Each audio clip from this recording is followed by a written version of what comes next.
પોરબંદર જિલ્લામાં આહિર સમાજ દ્વારા રેઝાંગલા પવિત્ર માટી કળશ યાત્રાનું ભવ્ય સ્વાગત કરવામાં આવ્યું હતું, જેમાં ચેવટા ચેકપોસ્ટથી રાણા કંડોળા ગામ સુધી ભવ્ય બાઇક રેલી નીકળી હતી અને આ રેલી સભામાં ફેરવાઈ ગઈ હતી. અખિલ ભારતીય યાદવ મહાસભા દ્વારા આયોજિત રેઝાંગલાના શહીદોની શ્રદ્ધાંજલિ અર્પણ કરવા અને શહીદોના ભવ્ય ઇતિહાસને ઉજાગર કરવા માટે સમગ્ર દેશમાં રેઝાંગલા પવિત્ર માટીની કળશ યાત્રાનું આયોજન કરાયું હતું. આ યાત્રા પોરબંદર જિલ્લામાં પ્રવેશતા સમગ્ર પોરબંદર જિલ્લામાં વસતા આહિર સમાજના ભાઈઓ અને બહેનો દ્વારા આ યાત્રાનું ભવ્ય સ્વાગત કરવામાં આવ્યું હતું.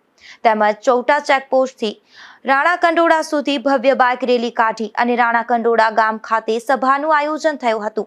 આ સભામાં જ્ઞાતિના આગેવાનો દ્વારા 1962ના ચીન સાથે થયેલા યુદ્ધની યાદો તાજી કરી હતી અને કઈ રીતે આહિર સમાજના 114 યોદ્ધા બહાદુરીપૂર્વક લડી શહીદ થયેલા અને શહીદ થતા પૂર્વે ચીનના 3000 સૈનિકોને ધૂળ ચાટતા કરેલા તથા આમાંથી 1300 ચીની સૈનિકોને મોતની ઘાટ ઉતારેલા હતા તેની યાદ તાજી કરી હતી.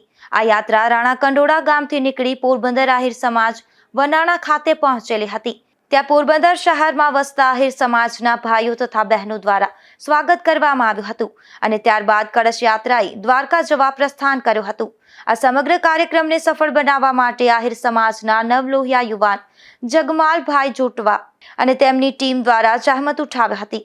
આ ઉપરાંત પોરબંદર જિલ્લા આહિર સમાજના આગેવાનો લખમણભાઈ વસરા, કુતિયાણા આહિર સમાજના પ્રમુખ કચરાભાઈ નંદાણીયા, રાણા કંડોળા આહિર સમાજના પ્રમુખ રણમલભાઈ સિસોદિયા અને પોરબંદર આહિર સમાજના પ્રમુખ નકાભાઈ વણઝરનું યોગદાન રહ્યું. અશોક થાનકી, ગુજરાત ન્યૂઝ, પોરબંદર.